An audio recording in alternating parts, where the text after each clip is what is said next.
This is the Power Producers Podcast, where we are refining and redefining the sales game. Rule number one is you have to believe in yourself. You're the only one who doesn't think you belong in this appointment. The prospect has already validated your existence by scheduling time with you. Get it through your head you belong here, go in there, crush it, and close the deal. A place where sales professionals can come to learn from other sales professionals and thought leaders that have mastered their craft. The difference between a good salesperson and a best-in-class salesperson is only 2 minutes. By spending an extra 2 minutes on what you might think is a mundane task in the sales game, you separate yourselves from the pack, you grow your book of business, you close more deals, and you retain your accounts. As well as their peers who are still striving for perfection to achieve their why. I have a wife and 4 kids. Failure is not an option. Real sales professionals, real stories, real results. Are you ready to feel the power? Hey everybody, welcome to the Power Producers Podcast, where we are refining and redefining the sales game. Today we have my man Jess Dantice from Zenjuries, and I'm pumped about this episode because I love technology that comes from the insurance industry, and my man has got the secret sauce. What's going on, Jess? Hey, how do you do? Good to be with you. Absolutely, man. It's our pleasure to have you. So as we typically do, why don't you give everybody sort of your backstory so they understand where the tech's coming from, and then we're going to dive in and talk about Zenjuries and how that's making a difference in agencies and for clients across the country. So first, let me start out by saying thank you. I really appreciate having the opportunity to be with you guys and your listeners. Secondly, I'll just throw it out there. I'm a big nerd for insurance. I love it, and I know that's not cool, but maybe some of your listeners can take that and say, hey, there are some people out there. This industry is starting to change, and it is getting pretty cool. And you know, this podcast right here, this episode is a testimony of what's happening on the grander landscape. What you're doing is super cool. So great job. All your other stuff. Cool. I'm following all that stuff too. So this is a great for me just to talk to some of your folks that are in the trenches, and you kind of alluded to it. I was born in the trenches too. I come from. I've been in the insurance industry right out of college. I know I look like just a spring chicken, but it's been 24 years that I've done this, and I'm one of those people. They always say people get in insurance by default, they kind of wash out. There's nothing else. Well, I did it on purpose. My uncle had an agency, and his sons were my cousins and my best friends, and we decided we wanted to follow in those footsteps, wear Old Spice and drive Chryslers. And so, we didn't get the Chryslers and the Old Spice, but here we are. That's only because they quit making English leather, man. I know. I still have a bottle. I think it's like 72 years old. I'm afraid to use the last of it. But for me, being in the insurance industry, it's really, really cool in lots of ways. You meet a lot of cool people, but I was always commercial, had a heavy hand in the contractors side of things, and you learn a lot. You learn business in general, which nobody tells you how this is going to work, but you end up learning a lot by being in this industry. And then you've got to go try to truly, if you want to try to learn how insurance works. And the way we license producers and can get licensed just by passing a test, and you could literally go to Disney World or GE or anybody that you can convince you've got a better product, but it doesn't make you capable, right? It just makes you legal. And so for me, capability was a big thing, and for years I kind of hid the fact that I didn't know squat about insurance. That's the G version, listeners. I didn't know anything, but I knew how to sell because I liked it. So I was really good at selling stuff. And my uncle ended up selling his insurance agency to a big bank aggregator back in the day, and I was in that purchase. And it was real eye-opening. And for me, it gave me 2 years of really understanding insurance at a much, much deeper level. And I did start to learn. And then I really got burdened to want to help my clients, which really turned into right? Everybody knows as time goes on, you build your book. These people depend on you and they trust you, and they do start to look at you as a trusted advisor. And when you know in your heart you're not, starts to mess with you mentally. And that's kind of what happened to me. And I decided I was going to go build my own brick and mortar, put up a shingle, and see if I could do this on my own. But I had a grander purpose in my heart. And it actually came from having claims that weren't covered. And I literally remember 3 times where we had a huge, powerful attorney. We went up to like the 16th floor. And before we go in the room for this arbitration, they would tell me, you don't say a word, and we'll take care of all this. And I'd walk in the room, there'd be my client, he'd have his attorney on one side, I'd be there on the other side of the table. We're looking at each other, and I'm like, I want to say so many things, but they just literally obliterate him and just kind of say, well, did you read your policy? No. Why not? It's not important to you? It's a legal contract. Is that how you treat all your legal contracts? And they just me like, boy, I'd like to get you in the. Yeah. Well, it's crazy, man, because the thing is, too, if you ever go into like not even just the deposition, but I've participated in like discovery calls for EPLI claims, D&O claims, and most recently I've got a client that's dealing with a nasty class action on a cyber/professional claim. And, as the agent, and I think this is important for everybody in the audience to hear, and guys, we want to do the right thing by our client. We want to be present, and we want to know what's going on so that we can always advise them the best. But it is extremely, extremely important to know that as the agent who is not the insured, you are not protected by attorney-client privilege in those conversations.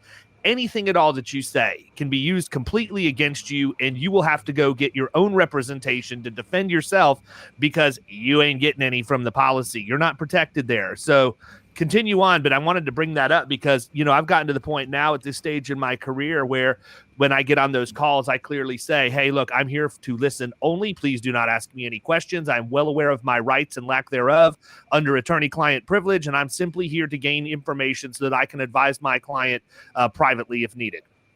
Yeah, and that's a great point. And it only takes like 1 or 2 of those to kind of have it tattooed on your heart forever, and it's kind of one of those moments in life for me that I walked out of that meeting, and this was like the 3rd one. And I walked in, and listen, on our side of the table, they're high-fiving in the hall. Hey, we just won that. And I'm leaving in the parking lot thinking, I have never felt like I went home. Oh, it's so funny. Look, I told my wife that I was going to start our own agency, and I quit today. And we just had our 2nd baby. I have 4 kids. And I was making some pretty good chump change and had great benefits, and I walked home to nothing. I mean, literally thought in my brain and quit and said, and I was just so passionate. And that poor thing, she was right, and thank God she was, but probably wasn't the greatest exit strategy, but I felt it, man. It was the force, and I was going to use it. But when I did that, we created something we called Minesweeper. And this program, and had a little bit of software, a lot of help. We just swept policies looking for what we call these things where instead of doing proposals where everything's covered, right? Here's what you get. Here's the enhancement. Here's all this crap. Window dressing. We went straight to here's what you don't have. You don't have this. You don't have this. You don't have this. And just kind of added it all up and gave it to them. And they're like, holy cow, I had no idea. And I was like, well, that's how it's been for 20 years, by the way. This isn't like your first year it's been like this. It's always been like this. And we just were super successful. But as time went on, what's the one policy you cannot sweep?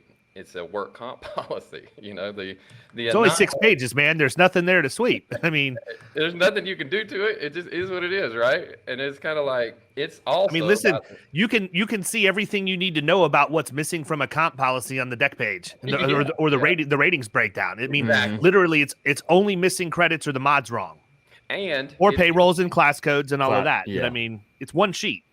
And usually, the most expensive and the most dimly viewed by the policyholder, right? It's the most confusing. Screwed if they do, screwed if they don't. They call it a necessary. You have to buy it by law. I mean, just all kinds of horrible connotations. And so we knew we were going to have to solve that a different way. And as time went on, we had a book of business, ran a bit of a fever, and we were out of contention. More than that, we were just not delivering a really good experience, and that was a burden for me, coming from where I came from.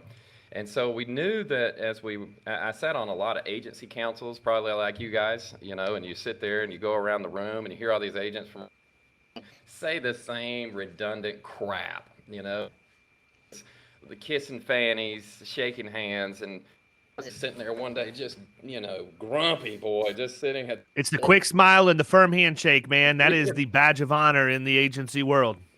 Well, you know how you just kind of had enough one day? It's just, I had got one of those days. I had enough. I just couldn't stand it anymore. It was just all so fake. And I'm a big authenticity guy. I want stuff to be real.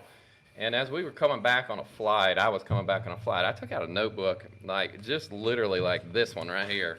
And I just started drawing on it and started saying, all right, how do you fix workers' comp? How can you really do this? Because there's a lot going on here, and it is so disconnected. You got Peter over here, Paul over there, Betty in the back, and they're all in different cities, towns, states, and it's just crazy. And so I started like mapping out if you had the magic wand scenario, what would you do?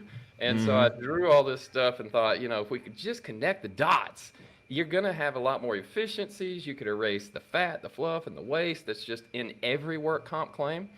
And so it was just pie in the sky, but being naive really helped me. And by the way, I was incredibly naive when I started this journey. And I just had some friends that were in coding. I did enough that could kill us all and get us arrested, but they were kind of a lot better at it, mapped it out, and we kind of built this minimum viable product is what we called it. I was scared to death because these people trusted me, but put it out there. And lo and behold, this book, for 5 years, we averaged about a 52% loss. And the first 12 months that went by where people were using our software, it went to a 9% loss rate. 12 months. And I was like, wow, holy bleep. That has to be an anomaly. Let's kick it forward and months before we kind of really peel this onion back and see if we're really all that. It held under a 10% loss ratio. We got a big fat contingency check. This was one carrier we were exploring with. And guess what? I get it instantly. They're like, all right, we're in insurance. All we do is the law of large numbers. We recognize an anomaly. What are you doing over here? And I was like, man, should I tell them? I did tell them. And, they're like, well, dang, can you use that? Can you help other agencies? And of course, I was like, hell no. I'm going to squash these agencies. They're dead. I'm coming. And hell's coming with me, kind of thing. And then they were like, well, you and Johnny Ringo, man. Yeah. They were kind of like, calm down. What if we started in, all these states way far away? And I was like, and they kind of, we talked it out. And I was thinking, we could do that. But I mean, again, I had no idea what I was doing. Wasn't really sure how to license it and all that kind of stuff. But we did 5-state pilot. And so being a work comp claim product, this software, where we reduce work comp claims costs, what do you think the first thing that everybody puts in there is? So we're getting adverse selection. So the first thing I'm doing is like, oh my gosh, this is not going to go good, under a microscope. But after the first 12 months, I got 12% loss ratio in the entire book. Wow. Expanded it to like 20 more states. And we've been doing this now with them for over 5 years. Program that's monitored pretty closely, and we're averaging about a 32% loss ratio globally, and that's in every class code and in a very claims heavy. Is that fully developed? Fully developed, yeah. Yeah, so I mean, you got to take that into consideration too, man, because that's several extra points. Exactly. I mean, so the bottom line is we're crushing it. So word has kind of spread a lot, and I'll stop. That was a little rambling. I'm sorry about that. But that is history of how we got here and kind of why we got here. What did the book look like when it had the 52%? Like, what was the makeup? What type of industry was? Man, we wrote it all. We were incredibly general in all things. We just figured that if a business buys insurance, they need us, is our mentality. But, so we from my history, I did have a lot of contractors. So I'd say a lot. Okay. I'd say probably at least half that book was contractor heavy, but the rest of it was just across the board. Municipalities, it was a lot of distributors, it was a lot of manufacturers, just almost everything. Got it. Yeah, it's amazing how age seasons us, man. I mean, because I get exactly where you're coming from. You know, obviously we're in a little bit different seats because I don't have a technology product that I've personally developed. But, you know, when I launched my agency, I was full of piss and vinegar and I was ready to squash everybody in the country. And I You mean, were? I Really? was going to be, yeah, I was going to be like every state risk partners. And then I finally sat down like a few years ago and I'm like, you know what? I'm too old for this mess, man. Let me create an opportunity for agencies to learn what we know and teach that to them. And we can help them be successful and we're going to monetize it, because if it's going to ever come down to me having to have a movement to get into every state in the country, I'll never see it. I mean, literally, the Tampa Bay area is like a state, you know, for most Yeah. people, because we have just so much opportunity here. And I realized, you know what, at this point, I'm good. I'm good right where I'm at. I Right. run hard enough as it is, and we can have fun doing other things like the podcast or the training community and all of the other stuff that we do. And, you know, Well, I and can then of course honestly, there's Key West Risk Partners. I mean, that's yeah, well, I mean, that that's is its own technically thing. in Florida, however. So, Well, yeah. but it's its own world down there. It's a little bit different. It is. It is. Yeah. And I mean, our uniforms will be shorts, flip flops, and optional tank tops. So, I love that. yeah, You're not going to wear your tee back. You know, it just depends. Usually only on Wednesdays and Saturday nights, but it's a possibility that I could go, you know, 7 for 7 for the right company visiting. But, you know, I mean, it's interesting, man, because I think that sometimes we do, you know, we get in our own way with our own aggression, right? We want to just go out and try and be all things to all people. And I respect the fact that you know, that you guys have, in my opinion, and it probably doesn't feel like that when you're going through it, but you've taken a slow approach, man. I mean, you're not talking in blocks of weeks or months. You're talking about a year, 2 years, you know, that it's taken to develop. And I think that one of the areas where people are short-sighted is really trying to force something to get to market, and then they're really doing their beta test when it's live. Right. Yeah, exactly. You know, that's not how you need to do it. Exactly. So, I mean, that's good stuff to hear. So dive in a little bit and talk about how these agencies have the ability to benefit from the software that you're using, that you've created. Yeah. Okay. I'd love to. So, you know, listen up here, the producers, any of your listeners, if you're on side of things, and honestly, if you're a business owner, this is important because there are redundancies in work, right? I mean, it's just you can almost argue it's the same thing, just different actors every time. And some of the biggest problems with the work comp industry in general is just these giant legacy systems built when it first started, and really nothing's really changed since then. These are the same thing, you know, and you've got a hour with 7,000 employees running things. That's overhead, guys, you know, and so I won't really dive too deep on that, but let me just kind of talk about some of the redundancies and what would be different. If you really truly want a better outcome, you have to do something differently, okay? There's only so much white knuckle you can do an impact on any one claim by yourself. It has to be some automation, okay? And so here's what we kind of recognize. We wanted first and foremost to connect the dots out here. There's lots of dots in workers' comp, but in our opinion, they were just very disconnected, and usually not only disconnected, had some walls built in between that you couldn't connect the dots easily unless you had some sort of Trojan horse to get on the other side of that person's wall. Not easy. A second thing we wanted to do was we really wanted to engage our clients. And I say clients, not customers. You know, customers buy hamburgers at McDonald's. Clients are somebody that you want to have over and over and over that trust you. So we wanted our clients to be engaged a little bit, because if you think about it, work, opinion, this is just my humble opinion, it's sold on the wrong side of the table. You know, it's arguably more of a health product than it is a property and casualty product. Because in all property and casualty, you know, if you wreck a car, the fenders on a 2020 Honda in South Carolina, Florida, California, you know, just is what it is. You know, your property is your property, all that. But workers' comp is a human. So think about a 50-22 masonry contractor, getting here, he gets hurt in South Carolina, and he gets hurt and the guy in South Carolina is a hot dog eating champion, and the guy in California is a CrossFit champion. Well, you got a problem on both ends of the spectrum. This guy won't get off the couch, is turning diabetes 101, and this guy's over here trying to do one-arm pull-ups early, exasperating the injury. So there's a lot of that goes into workers' comp, and you have to engage ground zero. You can't just hand it off to an adjuster and think it's going to go well and they're just going to pay the bills. I mean, that's what happens in the traditional world. That's not how you're going to move the needle. And then, which, by the way, you couldn't have found two worse workers' comp states. I don't think you could. Maybe have thrown Illinois in there, but I mean, South Carolina, South Carolina,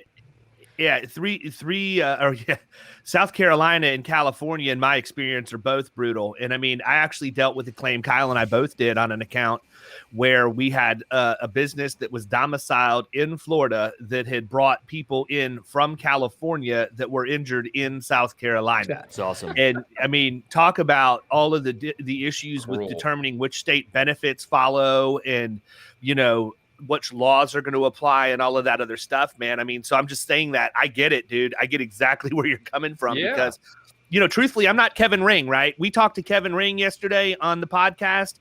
Dude is literally a walking encyclopedia of workers' compensation knowledge. And I mean, I was afraid he was going to pull an Alex Trebek and just give me the lightning round and test me live on my own podcast at one point. But agents don't know that much, right? And let's just I'm going to call it what it is. The average agent out there, the one thing they're consistent at is cashing that commission check.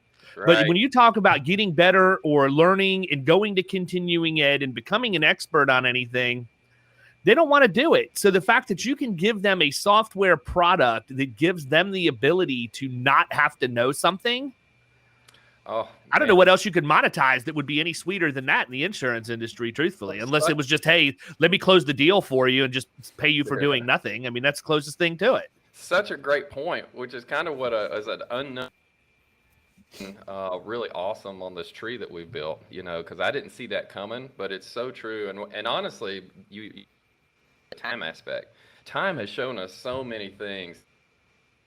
I didn't know. I thought everyone had a passion to really learn and know. I was so wrong until I started actually working with agencies.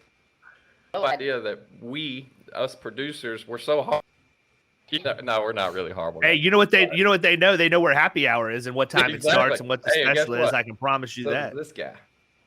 Yeah. Well, listen, man, time is important, though. I mean, not just in the development of your product, but I mean, again, in any claim, but workers' comp specifically, that is the most critical element, in my opinion, is time. It's how much time elapses between communications, how much time, I mean, you can go in a million different directions. So I'm not going to steal your thunder anymore, but I just wanted to bear credence to what you were saying. And the other thing I want to make sure everybody knows is this.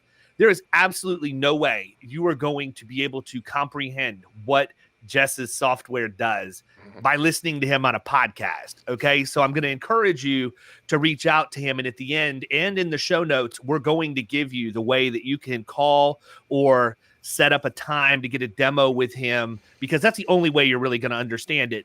And I'm going to be honest with you. I had about 15 million things going through my head the day that I did the demo with him. And I reached out afterwards and I'm like, you know what, brother, we're going to have to get back on again. I remember about half of what you told me because my head was spinning. Well, yeah. And you know what my problem is? You tell me one thing and I'm like off to the races thinking, I could do this. I could do this. I could do this. And then you've given me like 4 different things, and that's not how my mind works. And I didn't take my medicine that day. So, I want to make sure that I get to see it again too, because I do think it would be very beneficial for what we do and for our clients. But I'm going to encourage everybody, as you're listening to this, hear the backstory behind it, but you're going to definitely want to go and actually touch and feel what the product looks like so that you can get an understanding of exactly what the impact is it's going to deliver to your clients. Yeah. And listen, here's the biggest thing I can tell you. It's just real results. I'm talking about tangible. That's actually the point, was we wanted to impact results tangible clients, so we wanted to connect the dots, major clients, to help them help themselves. That's a big, you have to understand that it's not all on us, and you need to hear that. need to be, a lot of the burden needs to be at ground, which is your policyholder. They just don't know what to do and when to do and how to do. Automate that for them. But then you want to really impact the tangibly, right? Why do all this? There's no reason to jump through these. Needle's never going to move. I needed that needle to really, and I didn't want it to jump 2, 3, or 4, or 5 points. I was in love with this 30 to 60 point thing.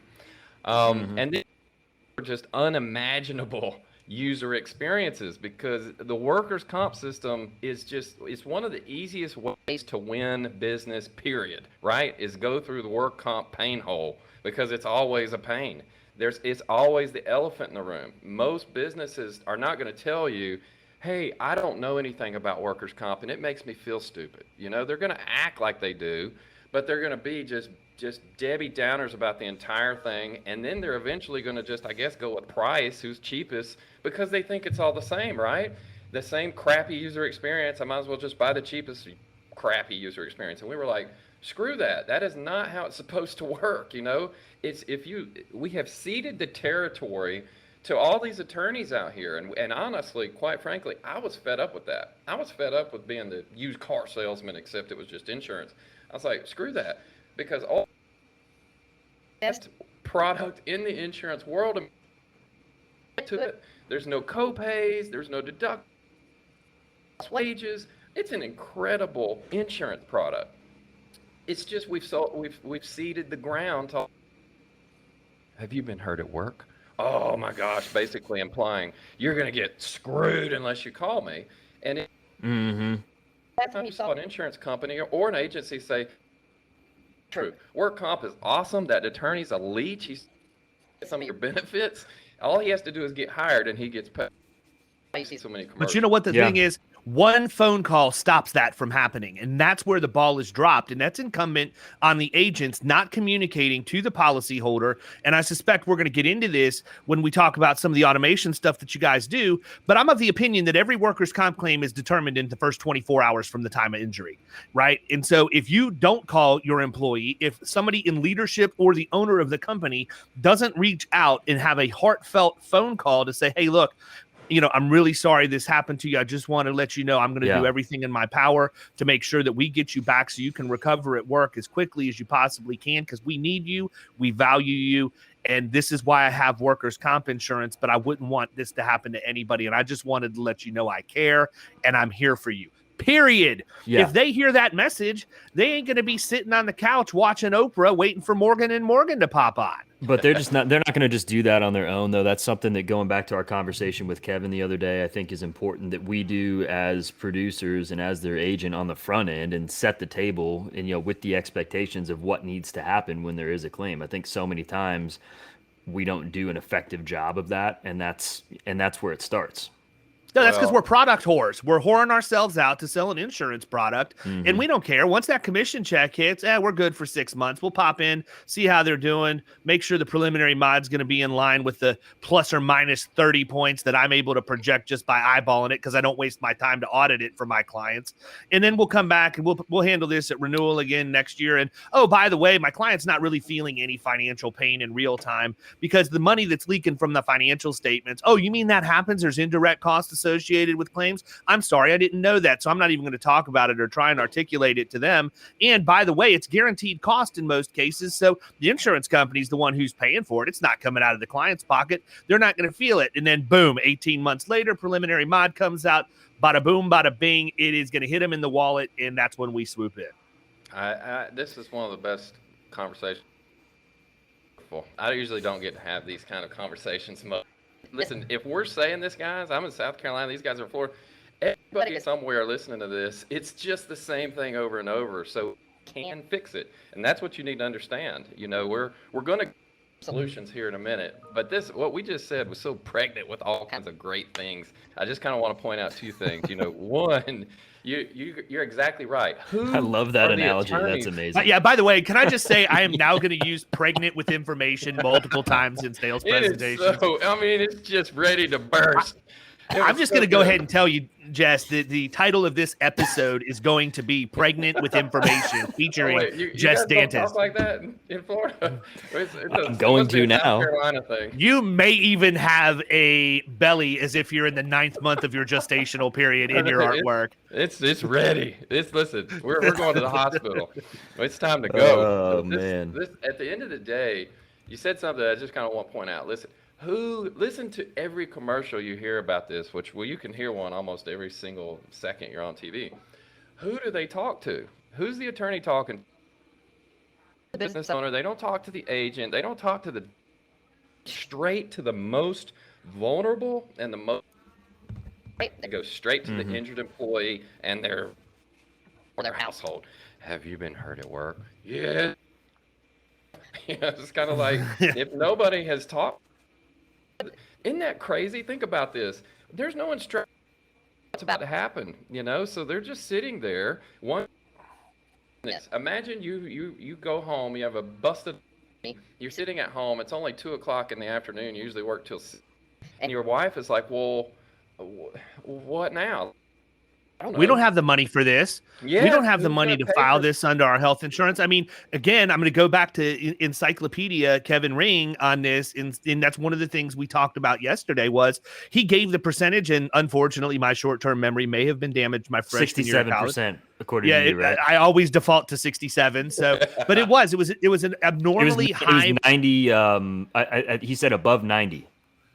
Yeah, you know what? You're right. He didn't tie an exact percentage, but he said it is definitely above 90% of the people who get injured in a workers' comp related incident. It's the first time that's ever happened to them.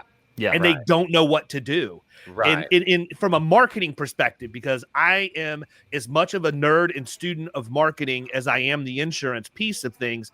But people, listen to the flipping conversations. Look at the uncomfortable eye contact. If these attorneys were staring at one of your kids on the playground like they are the injured worker on their couch, you'd probably be a little uncomfortable about it. Right. But they have the soft music playing. They're compassionate. Jess has the golden voice down, the just soothing voice, the surreal, let me put my arm around you. I'm bringing you in. I care about you, all of this stuff. And that's all marketing. And the reason why is because they know exactly what we've already said. We don't do our jobs well. Yeah. And there's some reasons for that. And I'm going to kind of hit on that right now. This is a good segue. So insurance is a sale with a service obligation. Okay. Sexy, but it is what it is, right? So the more you sell, the more that tail comes along, and you look at that and you're like, oh God, so it's sale, but then nobody celebrates a service, right? It's like, oh my God, I hope my agency's ready for this, because as producers, not just supposed to be all things to all people. Theoretically, probably in your job description, they want you to sell. They might not want you to be super great at service. They might not want you to get it, being knowledgeable about everything. A good salesman, just about every agency on planet Earth will hire you because it's how you generate income. So it's an important part. But the service obligation is huge, and nobody ever talks about it. It's the elephant in the room, and it is a big problem. And it is why a lot of the time agents wear black eyes out here in the society, because where do you go when they use the product you sold them? You know what I'm saying? It's like, we sold them this product. This is the first thing I learned 5 years ago when I started working with agencies all over the nation. I had agencies tell me, hey, I don't want to be anywhere near a claim when they're going through this thing. And I'm like, you're kidding. Like, that's bizarre to me. But these were big agencies. They were like, hey, no, the last thing I want is this thing to go sideways. And they associate me with, Travelers, Hartford, fill in the blank carrier, and I get thrown out. I'd rather throw them under the bus if it goes south and say, we'll move you to somebody else. Okay, well, why don't you go ahead and remind them of that at the time of claim and say, hey, I understand that you've just had a claim and you have some concerns about what may or may not happen going forward. I just wanted to remind you that here at Florida Risk Partners, we are your advocate and we are the middleman between you and the insurance company. We can be your conduit, your mouthpiece, your interpreter, whatever you need, but I want to make sure you remember that we are here for you. No matter what you need, we can help you get it done. End of story. You do have to separate yourself from the carrier. That's you right. absolutely do, because the client doesn't know the difference. And the smaller the business, the harder it is for them to understand that, right? Because they're used to flow. They're used to the lizard, and the agent that they talk to, they've never met. It's over the phone, and they actually are for the carrier as well. But as independents, that's not the case, right?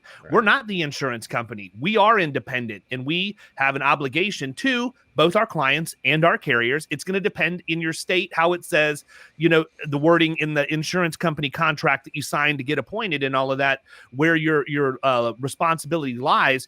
But let me explain something to you people. Loyalty does not equal responsibility. And you need to be loyal to your client, number one, first and foremost, because you don't get paid, nor does the insurance company get paid if you don't have that client. And at the end of the day, nobody wants to go out and get an attorney. They don't want to have to deal with the headache and the heartache of depositions and all the other crap that comes with it. But again, it's the simple fact that you don't communicate. You have to set the table the right way and make sure that these people understand your role in these processes. And it's okay to say, I'm not a claims adjuster, okay? Right. Here's what's going to happen.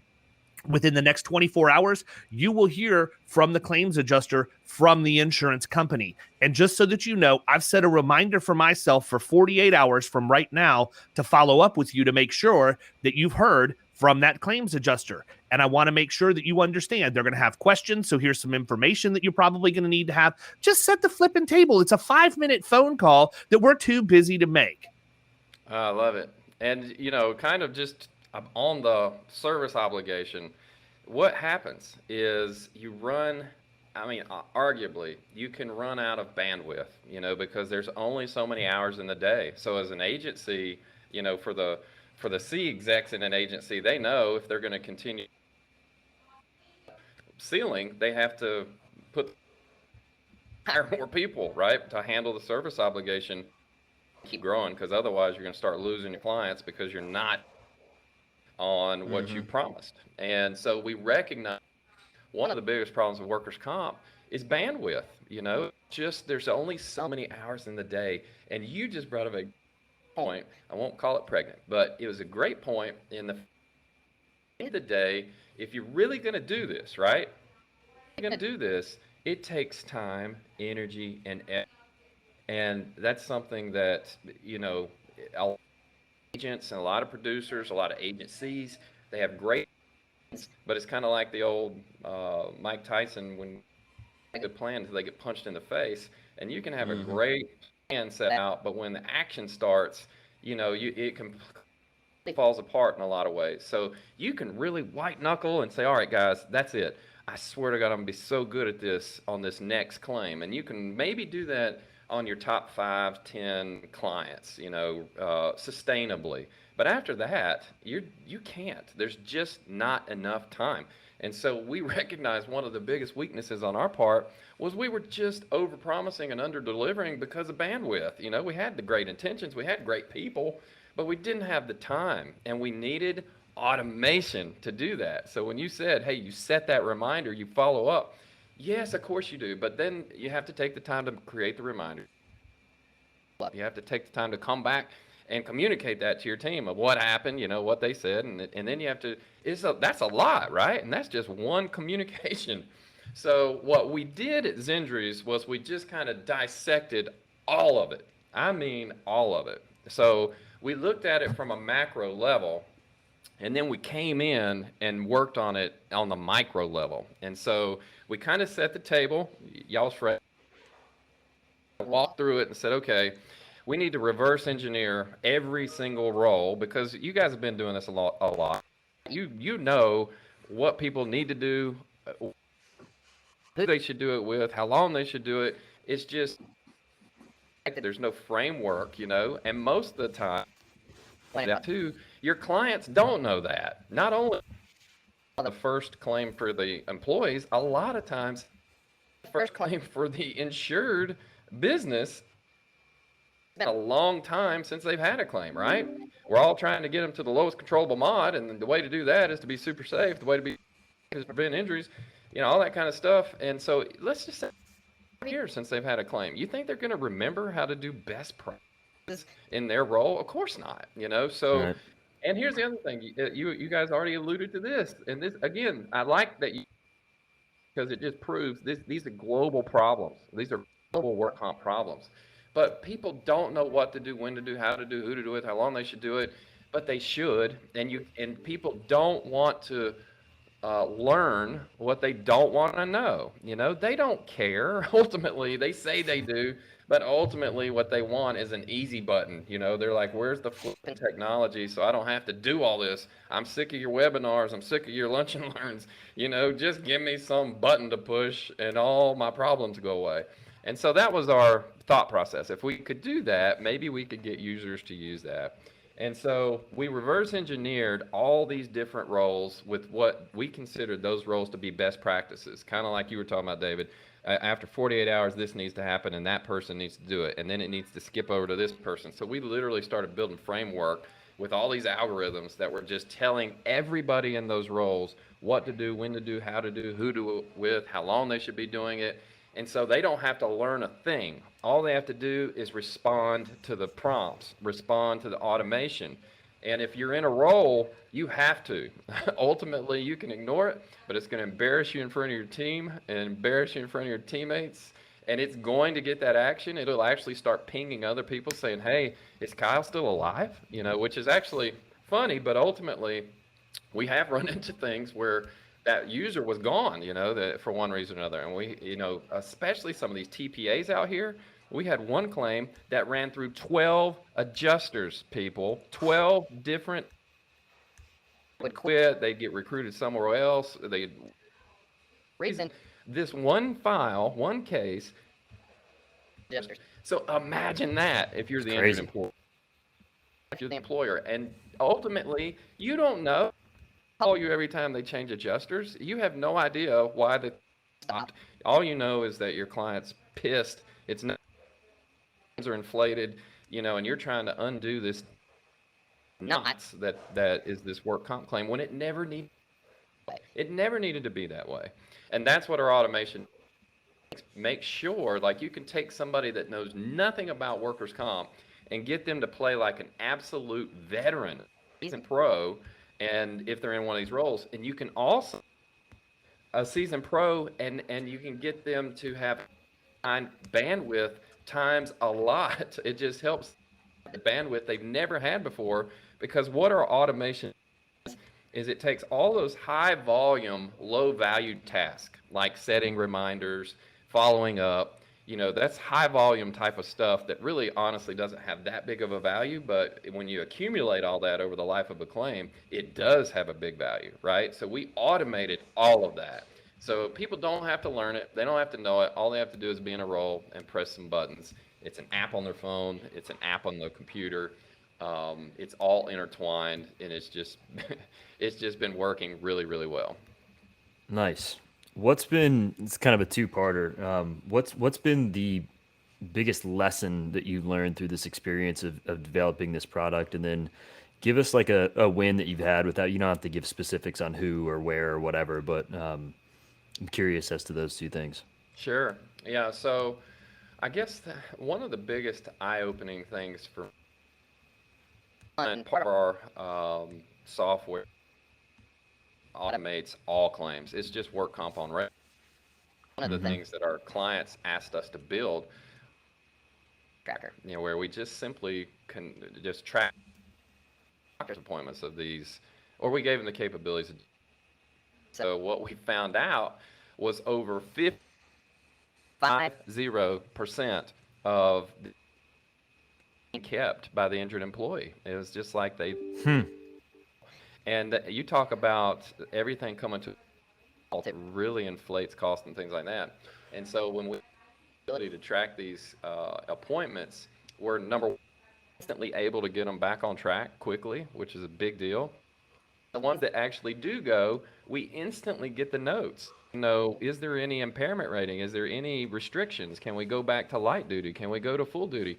I mean, stuff like this, agents never see. And you can literally have that on an app on your phone, and you you get a ping and you pull it up on it, and you can read the PDF, and you can be like, well, doggone, we can, something that all of a sudden has a $40,000 reserve, you might be able to talk to the adjuster and say, look, it looks like we can go light duty. I mean, I'm thinking either get this thing down to a $20,000 reserve, unit stats in, 4 weeks. It just, all of that has a really big impact. And it was really cool to see our users actually taking advantage of little things like that. And then the second thing that really kind of surprised me was we have a lot of injuries growing of agencies. It's kind of down at the bottom. You can see the United States and click on a state, and it just shows all the agencies in there. But as the agents realized that a lot of them had really good intentions. So in the beginning, we only sold a do-it-yourself plan, the licenses, and they could just have unlimited use to the. And honestly, it surprised me that so many of them used it poorly. I'm just going to be honest. They just used it poorly and not putting it in play. And I kind of wanted to know, are you, after like 10 or 20 clients, putting it on the ship? You have unlimited usage of this thing. And it got down to a bandwidth. Is like they locally run time to put all their clients in there and manage them. And so I was like, it's incredible. And so we launched something at the beginning, actually called the Pro Plan, where we actually now put on our Zenjuries professional on every team. So we onboard their clients, we get them to, create their profiles, and we walk with them through claims. And so the automation's pushing that claim from start to finish anyway, but now we have a pro just making sure everybody stays on point. So now you can literally use unlimited capacity, and it's just been phenomenal. So those two things have been huge, Nice. and they've really been able to move the needle quite a bit. Very cool. Cool. So how do they find you, man? I mean, we're getting close to the end of our time, but I want to dive as deep as you want to dive into, but I also don't want to get so close to the end that they don't have the ability to know how to get a hold of you. So why don't you make your shameless plug now, and then we'll wrap it up, and we're definitely going to have you back on, because this could be 2-3 hours easily. And so Well, I'd love to, and we can get I'm pregnant with ideas over here. Burst, baby, burst. Come on. I'm working on my breathing. You ever see the old Bill Cosby stand-up special where he was talking about the pregnant lady breathing? I don't. Can we? Is that still? Yeah. I'm cutting edge. I'm cutting edge. I still like Jello pudding pops. That's what I'm doing, man. That's what I'm doing. Ideas are just about. But I Who's do. Bill Cosby? Yeah. He's the guy that was hiding behind the tree handing you a pudding pop. Yeah, he was the one talking all creepy. Yeah, they can find us the at attorneys. You can find us at Zenjuries.com, and we have some you to smash a button and request. It's a live calendar, so you can just find a time that works for you. We'll meet you in there. If it's available, you can. And usually it takes about 30 minutes, but the 30 minutes goes fast. David, I mean, it flies, because we try to get a lot in a little bit of time. But there's 3 main things I just want everybody to understand what we do, because there's a lot that Zenjuries does, but there's 3 pillars of how it really truly moves the needle. And number 1, you got to have boots on the ground with your client. You have to give them this platform to have these digital teams. And the best time to fix a leaky roof is when the sun is still shining, not when you're in the middle of the hurricane or it's a big rainstorm. You don't want to be over there with buckets and tarps. You want this ready before the gates ever swing open. And that's a critical piece of it, right? You can't say time out, wait a minute, we're not ready. It's got to be ready now, and it gives you as a producer an instant deliverable that's not just a price. It's not just a product. It's literally you're getting them ready to play the game, and the users love that. That's number 1. Number 2, you have to overcome, this is big, you have to overcome lag time reporting, okay? I need your data hire, gross weekly weight, marital status, height and weight. None of that matters when the guy's arm's pointing in the wrong direction in the back seat of somebody's car hollering. But you've got to give your client contact everybody easily. And we call it the injury wizard, but within 30 seconds, 4 times on the app, and it instantly notifies and get you engaged instantly. And that's a big deal. That earlier too, this lag time reporting, it doesn't matter how good you are, how good your people are, how good your software is, it notifies you a claim's happening. You can't release any of that. You can do to help until they engage you. So you got to make it easy for them to. The third one is the Grand Central Station of Claim online ecosystem that holds every teammate together, operating in your platform and your calendar and I'm in mine, and we're all behind our four walls doing this disconnect, all happening real time in one platform, online, 24/7, 365. Nobody ever gets sick, takes days off because it goes with you, and it helps. All the automation is holding everybody accountable, and it's giving them just easy buttons to get these claims processed and through the systems faster. And that, my friends, is how you lower mods, it's how you lower premiums, it's how you get to the lowest controllable cost, and it delivers a fantastic user experience. So that's Zenjuries. Go to zenjuries.com, request a demo, we'll show you how it works, and you'll like it. I promise. The results will speak for themselves. Cool deal, man. Listen, we are definitely going to have you back on. I appreciate you coming on today and being patient with me as I had to wrap up something. And if you're watching this on video, you see me looking at my monitor half the time. I'm still wrapping it up. Yeah. So, I appreciate, the conversation. I think it's good. I think it's conversation that everybody needs to hear. And the one thing I'll tell you more than anything else is, hearing your experience only validates what I already have suspected. And that is about 10% of you out there are actually going to take action and listen in what you listened to today and do something, whether it's to go out and get a demo of Jess's product or just to realize there's more to your game that you're missing than you realized, and make yourself better as a result. And for the other 90%, we're coming for you. Get off the train track. That's right. Have a great weekend, man. We'll talk soon, buddy, and I appreciate you coming on. Thank you all. Yep, thanks. Appreciate you too. Bye-bye. You've been listening to the Power Producers Podcast. You can follow Killing Commercial Insurance on Facebook and YouTube. And if you want to take your game to the next level, check out our book, The Extra 2 Minutes, and our website, killingcommercial.com.